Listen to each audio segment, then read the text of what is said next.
Assalamu alaikum and welcome to my new video regarding the accrual system. And in this video we are going to talk about the revenue and expenses. और ये बड़ा important principal है accrual system. और जो basic accounting का course है उसके अंदर जब आप अकाउंटिंग एंट्रीज कर रहे होते हैं तो you have to understand this principle very well, क्योंकि अगर ये प्रिंसिपल अगर आपको नहीं समझ आ रहा तो मोस्ट ऑफ द एंट्रीज जो आप एक्सपेंसेस की और रेवेन्यू रिकॉर्डिंग की करेंगे तो वहाँ पे आपको प्रॉब्लम क्रिएट हो सकती है। तो इस वीडियो के ऊपर कंसंट्रेट करें। इंशाल्लाह when you are going to finish this video आप को एक्रूअल सिस्टम, रेवेन्यू की रिकॉर्डिंग, एक्सपेंस की रिकॉर्डिंग में काफ़ी आसानी होगी। तो स्टार्ट करते हैं इस वीडियो को।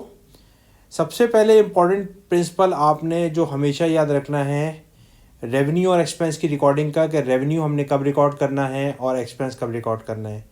देखिए, एक इम्पॉर्टेंट चीज़ है जो नॉर्मली कॉमन एक कहते हैं ना कि नॉन अकाउंटिंग बैकग्राउंड का जो एक कोई भी बिजनेसमैन होता है उसको ये होता है कि भाई हमारे पास जब कैश आ गया तो दैट इज़ माय रेवेन्यू, या जब मैंने कैश पे कर दिया किसी चीज़ के अगेंस्ट में तो वो मेरा एक्सपेंस हो गया।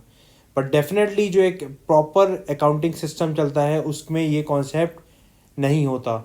वहाँ आपने रिकॉर्डिंग रेवेन्यू की जब करनी होती है जब आप रेवेन्यू को अर्न कर लें। अब अर्न करने का क्या मतलब होता है कि भैया इसमें 2 से 3 सिनेरियो हो सकते हैं। फ़र्ज़ कर लें कि मैंने एक कोई कॉन्ट्रैक्ट लिया, मुझे एक रूम कंस्ट्रक्ट करके देना है किसी पार्टी को, और उससे मैंने क्या किया कि एक एडवांस ले लिया कि भाई 10 मिलियन का क्या कहते हैं कॉन्ट्रैक्ट है मेरा, 1 करोड़ रुपए का कॉन्ट्रैक्ट है। उस 1 करोड़ के अगेंस्ट में मैंने उससे कहा कि भाई मुझे आप इसमें 50% यानी कि 50 लाख रुपए मुझे एडवांस दे दें। अब ये जो 50 लाख रुपए मेरे पास आ गए हैं, क्या ये मेरा रेवेन्यू है? ये क्वेश्चन बड़ा इम्पोर्टेंट है। ये क्वेश्चन आपको ज़रूर ध्यान में होना चाहिए जब आप अपनी रेवेन्यू की रिकॉर्डिंग करें। तो अब आपका अक्रूवल प्रिंसिपल ये कहता है कि अगर आपने अभी रूम कंस्ट्रक्ट करके नहीं दिया तो आप इस 50 लाख को एज अ रेवेन्यू रिकॉर्ड नहीं करेंगे। कैश की रिकॉर्डिंग होगी लेकिन रेवेन्यू की रिकॉर्डिंग नहीं होगी। तो ये इसका दूसरा एक और सिनेरियो ये आ सकता है कि भाई आपने रूम, आपकी टर्म्स ऐसी थी बिजनेस टर्म कि पहले आप रूम कंस्ट्रक्ट करके देंगे और वो आपको 1 महीने बाद पेमेंट करेगा। यानी कि 1 करोड़ का आपका कॉन्ट्रैक्ट हुआ, आपने कहा कि भाई मैं एक रूम आपको बना के दूंगा, जब ये रूम आपको पसंद आ जाए आप 1 करोड़ रुपये मुझे 30 दिन के बाद दे देगा। तो अब क्वेश्चन ये आता है कि अगर आपने अगस्त 2020 के अंदर ये रूम कंस्ट्रक्ट करके दिया और अब सितंबर आ गया और आपको कलेक्शन हो रही है, तो आपने रेवेन्यू को अगस्त में रिकॉर्ड करना है। अगेन ध्यान में रखें, आपने रेवेन्यू को अगस्त में रिकॉर्ड करना है या फिर उसको रिकॉर्ड करना है आपने सितंबर में। तो ये क्वेश्चन भी आपका रेवेन्यू अक्रूवल सिस्टम का जो प्रिंसिपल है वो इस क्वेश्चन को कैटर करेगा। प्रिंसिपल क्या है कि रेवेन्यू को जब रिकॉर्ड करना है जब आपने अर्न किया है। पेमेंट चाहे कलेक्शन चाहे पहले हो या बाद में हो उसकी रिकॉर्डिंग डिफरेंट होगी, लेकिन रेवेन्यू हम सिर्फ जब रिकॉर्ड करेंगे जब हमने उसको अर्न किया है। इसी तरह एक्सपेंसेस का प्रिंसिपल क्या है कि एक्सपेंसेस भी आपने जब रिकॉर्ड करने हैं जब आप उसको इनकर्ड कर लें। अब यहाँ पे इस वर्ड को बड़ा क्लियरली समझ लें कि इनकर्ड का क्या मतलब होता है। फ़र्ज़ कर लें मैं एक बिज़नेस चलाता हूँ और मैंने एक एजेंसी हायर की एडवर्टीज़मेंट के लिए कि वो मुझे एक टीवी का ऐड बना के देगी।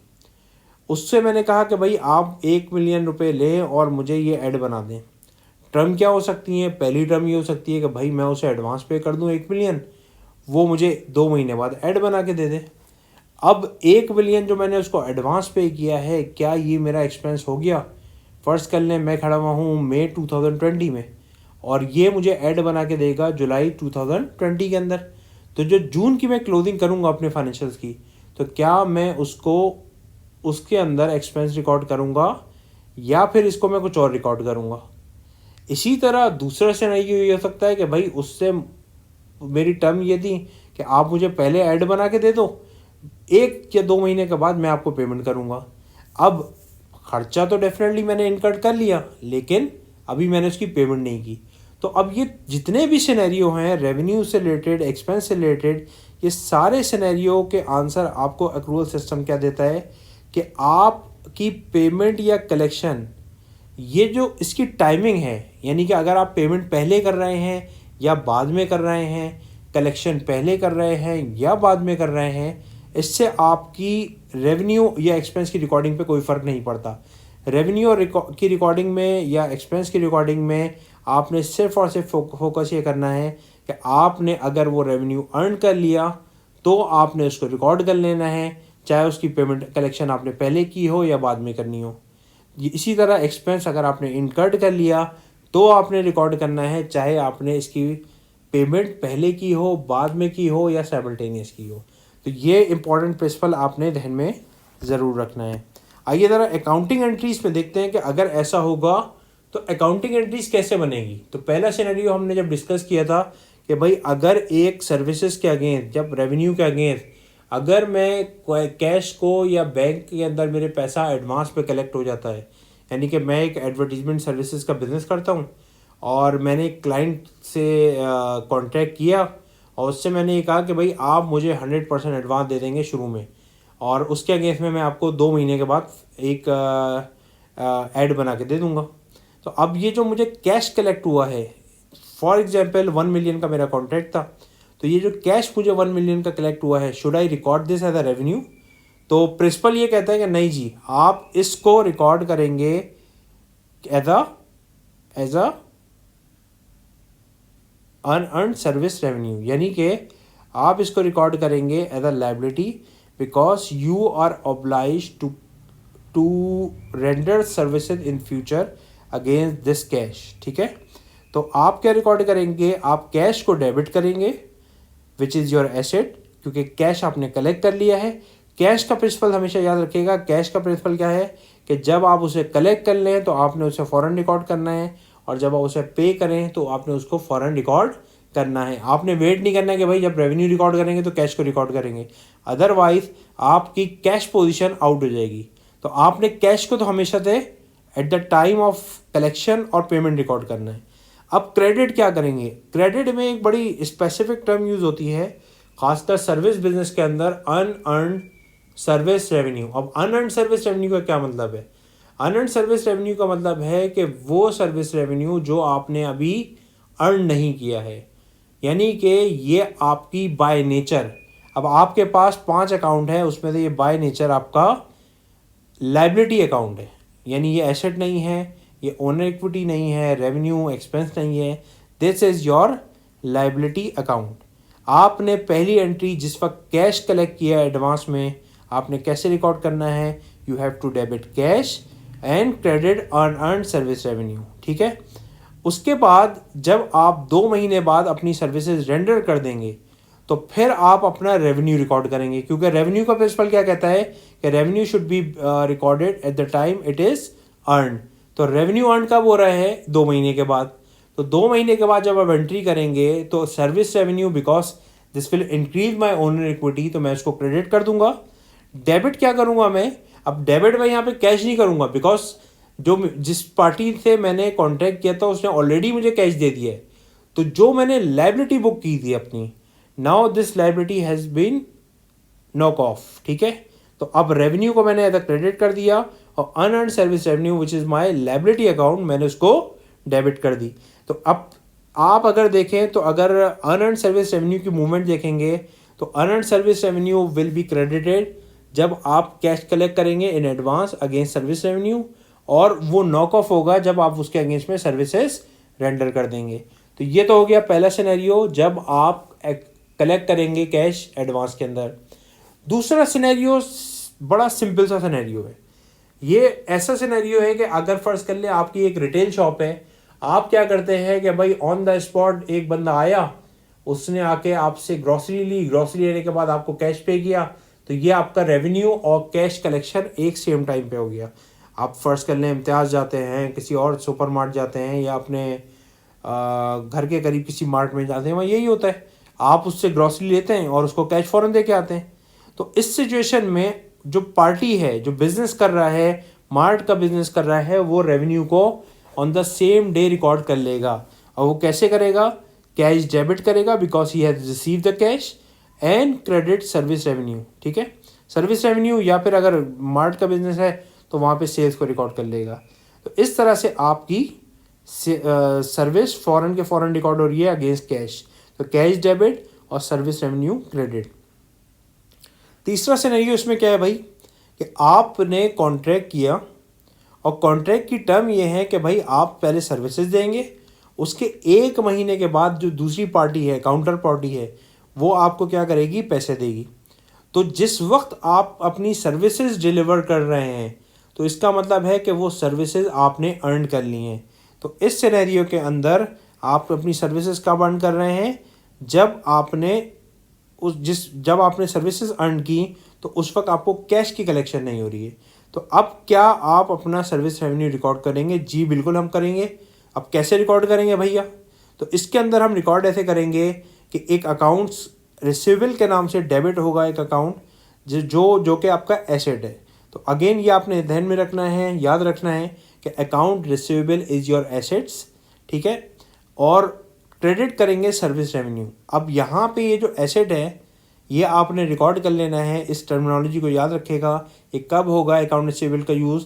जब आप सर्विसेज रेंडर करेंगे ऑन अकाउंट या ऑन क्रेडिट। उसके बाद जब आप कैश कलेक्ट कर लेंगे तो फिर आपने दोबारा सर्विस रेवेन्यू को रिकॉर्ड नहीं करना। यानी कि सर्विस रेवेन्यू एक बार रिकॉर्ड होगा, एक ट्रांजेक्शन के मतलब एक सर्विस के अगेंस्ट 2 बार रिकॉर्ड नहीं होगा। अब जब आप कैश कलेक्ट करेंगे उस पार्टी से तो कैश को डेबिट करेंगे और अकाउंट रिसीवेबल को क्रेडिट करेंगे। तो अगर आप नोट करें तो बेसिकली इस पूरी स्लाइड के अंदर जो आपने 2 डिफरेंट अकाउंट याद रखने हैं वो हैं अनअर्न्ड सर्विस रेवेन्यू और अकाउंट रिसीवेबल्स। बाकी कैश और सर्विस रेवेन्यू इवेंचुअल जो हो रहा है, आप देखें कैश डेबिट हो रहा है और सर्विस रेवेन्यू क्रेडिट हो रहा है। यानी अनअर्न्ड सर्विस रेवेन्यू के अंदर भी पहले वो क्रेडिट होता है फिर डेबिट होता है, तो वो नॉक ऑफ हो जाता है। इसी तरह अकाउंट रिसीवेबल पहले डेबिट होता है फिर क्रेडिट होता है, वो भी नॉक आउट हो जाता है। तो आखिर में क्या बचता है, कैश और सर्विस रेवेन्यू।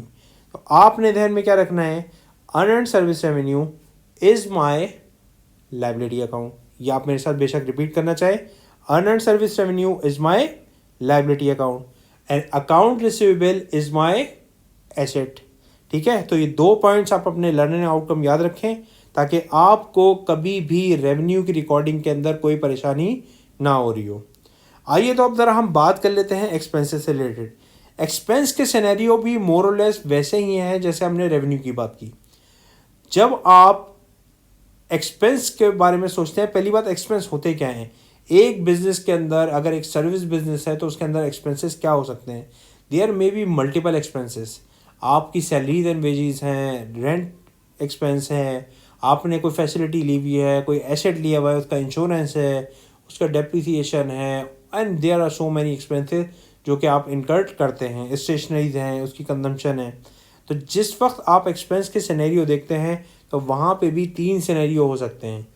पहला सिनेरियो कि आप जो एक्सपेंस इनकर्ट कर रहे हैं उसके अगेंस्ट आप पहले से कोई एडवांस पेमेंट कर दें। यानी कि एग्जांपल मैं फिर वही लूँगा कि जब आपने एक पार्टी को फ़र्ज़ करने में एक ऐड बनाना है और उसको 1 मिलियन का मैंने एडवांस पे कर दिया।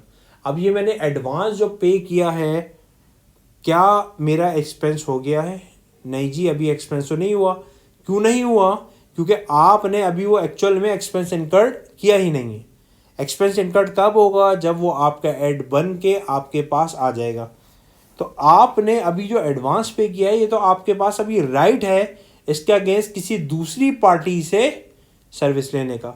यानी कि अनअर्न्ड सर्विस रेवेन्यू में आपके पास ऑब्लिगेशन थी, यहाँ पे आपके पास क्या है, राइट है। तो आप यहाँ पे advance to vendor, advance to supplier को डेबिट करेंगे और advance to supplier is my asset. याद रखेगा, unearned service revenue is my liability, here advance to supplier is my asset. अच्छा, एक और टर्म यूज होती है प्रीपेड एक्सपेंस की। प्रीपेड एक्सपेंस कहाँ यूज होता है? प्रीपेड एक्सपेंस आमतौर पे इसकी नेचर एडवांस वाली ही है, बट ये वहाँ पे जहाँ पे सिस्टमेटिक पेमेंट्स हो रही हों वहाँ पे, यानी कि एक आपकी सीक्वेंशियल पेमेंट हो रही हों, वहाँ पे ये टर्म यूज़ होती है। फॉर एग्जांपल जो जनरल एक नॉर्मल टर्म यूज़ होती है वो होती है प्रीपेड इंश्योरेंस में या फिर प्रीपेड रेंट के अंदर। यानी कि आपने पूरे साल का रेंट एक साथ पे कर दिया, now with the passage of time हर महीने वो अपना सर्टेन एक्सपेंस आउट हो रहा है।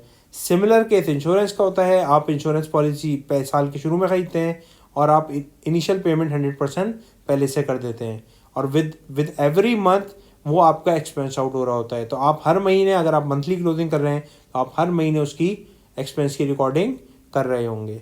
तो चाहे प्रीपेड एक्सपेंस का अकाउंट हो या एडवांस टू सप्लायर का अकाउंट हो, इन दोनों केसेस के अंदर आपके पास एसेट या कि प्रीपेड एक्सपेंस या एडवांस टू सप्लायर डेबिट होगा और कैश क्रेडिट होगा। अब कैश क्यों क्रेडिट होगा? अगेन कैश का प्रिंसिपल क्या है कि कैश जब कलेक्ट होगा तो आपने रिकॉर्ड करना है और कैश अगर पे करोगे तो रिकॉर्ड करना है। तो कैश यहाँ पे आप पे कर रहे हैं, तो जो कैश पे करोगे आपने उसको क्रेडिट करना लाजमी है।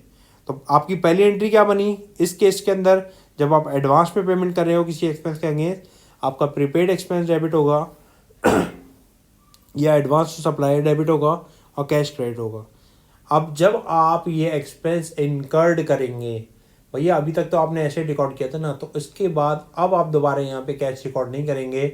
आप सिंपल सा एक काम करेंगे, एक्सपेंस डेबिट और प्रीपेड एक्सपेंस या एडवांस टू सप्लायर या एडवांस टू वेंडर क्रेडिट, ये आपके एक नॉर्मल एंट्री होगी एक्सपेंस की। बट इस एंट्री के अंदर आपके पास दोबारा से कैश क्रेडिट नहीं होगा इंस्टेड ऑफ कैश, क्योंकि कैश आप एक बार पे करेंगे अगेंस्ट एक्सपेंस, दो बार कैश को पे नहीं करेंगे। आइए दूसरे सिनेरियो देखते हैं। अगेन सिंपलेस्ट सिनेरियो है कि आपने एक्सपेंस किया और फ़ौरन के फ़ौरन आपने कैश की पेमेंट कर दी। तो ये एक बड़ा सिंपल सा एक केस की एंट्री होती है, आप एक्सपेंस डेबिट करते हैं या कैश क्रेडिट करते हैं। फॉर एग्जांपल मेरे पास एक बिजनेस डेलीगेशन आया, मैंने उनके लिए लंच मंगाया। अब जब मैं लंच मंगा रहा हूँ तो मैं फ़ौरन के फ़ौरन उसकी पेमेंट करूँगा। तो जो आपका लंच एक्सपेंस है या एंटरटेनमेंट एक्सपेंस है वो मैं डेबिट कर रहा हूँगा और क्रेडिट क्या कर रहा हूँगा, इसके अंदर मैं कैश को क्रेडिट कर रहा हूँगा। तो अब यहाँ पे अब आपको टाइमिंग डिफरेंस नहीं है, एक्सपेंस इनकर्ड भी फ़ौरन हो रहा है और कैश भी फ़ौरन से पे हो रहा है। तीसरा सिनेरियो जो है इसके अंदर वो ये है कि कैश आप फ्यूचर में पे करेंगे। अब आपका बिजनेस रिलेशन किसी पार्टी के साथ बहुत अच्छा है, आपने क्या कहा कि भाई आप पहले मुझे ऐड बना के दे दें, 2 महीने बाद मेरे पास जब लिक्विडिटी अच्छी होगी तो मैं आपको पेमेंट कर दूंगा। तो अब एक्सपेंस का रूल अगेन वही है कि आपने अगर एक्सपेंस इनकर्ड कर दिया है तो आप रिकॉर्ड करोगे। But in this case instead of crediting cash, यहाँ पे आप एक अकाउंट यूज़ करेंगे, अकाउंट्स पेबल। क्या यूज़ करेंगे? Accounts payable. अकाउंट्स पेबल क्या कहता है कि एक्सपेंस तो डेबिट कर दिया, अकाउंट्स पेबल कहता है कि अब ये एक आपके ऊपर ऑब्लिगेशन है, एक लाइबिलिटी है जो आपने फ्यूचर में पे करनी है। अब जब आप इसकी पेमेंट करेंगे तो अकाउंट्स पेबल को डेबिट कर देंगे और कैश को क्रेडिट कर देंगे। तो इस तरह से ये 3 सिनेरियो हैं जो आपका एक पूरा फ्रेमवर्क बना देते हैं एक्सपेंस और रेवेन्यू की रिकॉर्डिंग का। And last but not the least, आपने इन हेड्स को जो आपके हैं आपने ज़रूर ध्यान में रखना है कि ये क्या है। Prepaid expense is your asset, unearned service revenue या advance from customer is your liability. क्या फ़र्क है? अगर आपका सर्विस का बिजनेस है तो you have to record unearned service revenue, लेकिन अगर आपका मर्चेंडाइजिंग बिजनेस है या आपका मैन्युफैक्चरिंग बिजनेस है जहाँ पे आप गुड्स की सेल एंड परचेज कर रहे हैं, तो वो बिज़नेस आपका एडवांस, वहाँ पे आप एडवांस फ्रॉम कस्टमर यूज़ करेंगे। इसी तरह advance to supplier, advance to vendor, ये भी आपका एसेट है क्योंकि आपने अभी एक्सपेंस इनकर्ड नहीं किया, इसके अगेंस्ट आपने पैसे दे दिए हैं। जब आपका एक्सपेंस हो जाएगा तो ये एसेट आपका ख़त्म हो जाएगा और इसके अगेंस्ट आप एक्सपेंस बुक कर लेंगे। तो आपने हमेशा ध्यान में रखना है कि प्रीपेड एक्सपेंस, क्योंकि जब आप बैलेंस शीट बना रहे होंगे तो आपको ध्यान में होना चाहिए जब आपका ट्रायल बैलेंस में आएगा कि भैया प्रीपेड एक्सपेंस आ रहा है तो मैं इसको कहाँ रिकॉर्ड करूँ। एक्सपेंस का नाम आ रहा है, आप सोचेंगे यार ये तो एक्सपेंस है, this is not your expense, this is your asset. इसी तरह अनअर्न्ड सर्विस रेवेन्यू मेरा रेवेन्यू नहीं है, दिस इज़ माय लाइबिलिटी। क्योंकि आम तौर पे जो स्टार्टर होते हैं या कोर्स, जिसका फ्रेश कोर्स होता है, पहला अकाउंटिंग का कोर्स होता है, वो एक्सपेंस और रेवेन्यू का नाम देख के इसको फ़ौरन के फ़ौरन इसको प्रॉफिट एंड लॉस का पार्ट बना देते हैं, जबकि ये पार्ट आपका बैलेंस शीट का है। Prepaid expense will be recorded as a asset and unearned service revenue will be recorded as a liability. तो ये आपने ध्यान में रखना है, advance from customer is your liability, advance to supplier is your asset.